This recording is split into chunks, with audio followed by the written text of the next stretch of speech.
Szanowni Państwo, witajcie na ścieżce, która prowadzi w głąb najdzikszych instynktów i najdelikatniejszych tęsknot. To, co zaraz Państwu przedstawię, to nie jest kolejny poradnik psychologiczny. To mapa lasu, w którym wszyscy się gubimy, szukając prawdy o miłości i męskości. Zacznijmy od metafory. Był kiedyś tropiciel, który wierzył, że zna wszystkie ścieżki. Poruszał się cicho, szukał, zdobywał.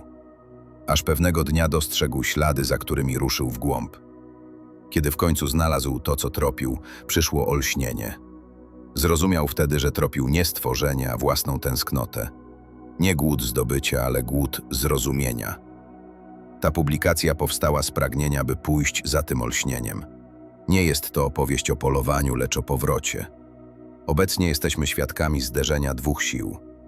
Z jednej strony mamy kobietę, która nosi w sobie mieszaninę intuicji, empatii i cichej mądrości, a jej wysoka wrażliwość emocjonalna sprawia, że czuje i widzi subtelne niuanse.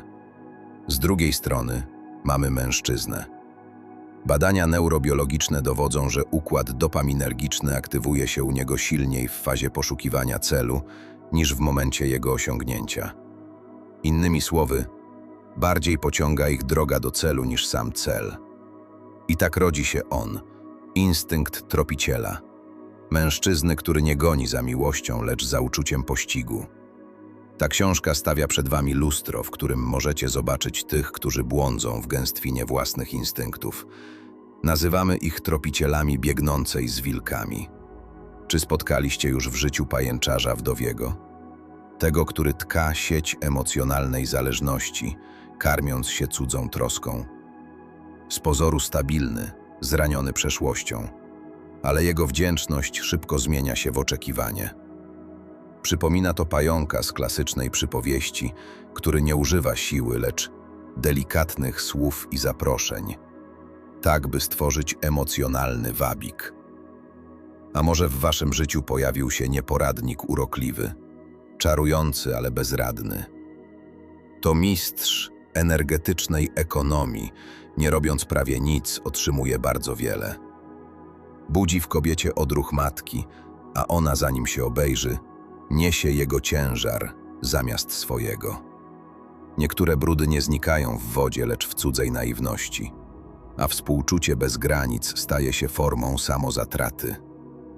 Dla tych z Państwa, którzy pragną wiedzieć, jak rozpoznać te mechanizmy i jak się przed nimi chronić, ta publikacja staje się przewodnikiem. Bo jak zauważa autor, dopóki kobieta nie pozna mechanizmów, które rządzą instynktem mężczyzny, będzie próbowała leczyć to, co nie należy do niej. Ale nasza podróż ma też jaśniejsze strony. Nie zatrzymujemy się w cieniu.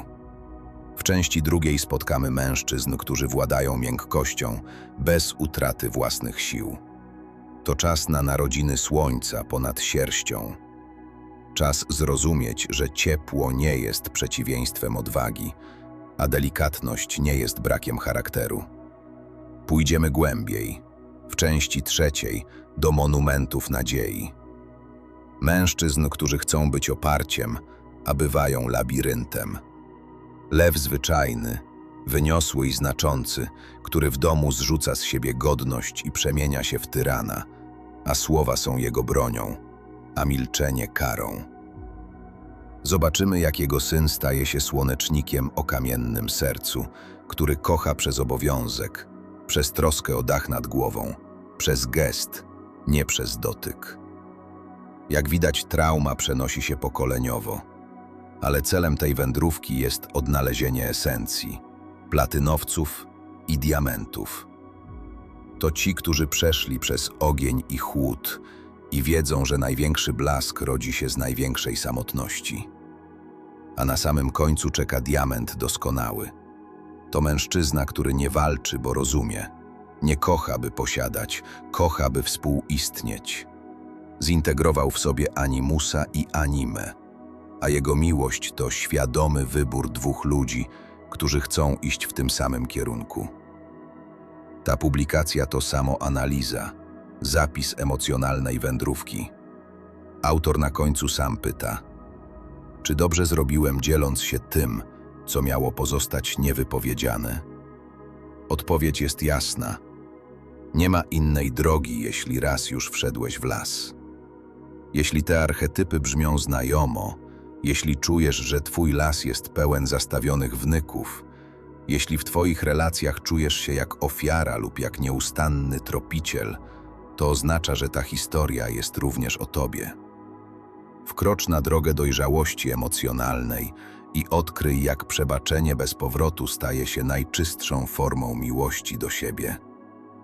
Zapraszam cię do lektury, byś mogła powiedzieć z łagodnym uśmiechem: tak, żyłem spontanicznie i z sensem, który znałem tylko ja.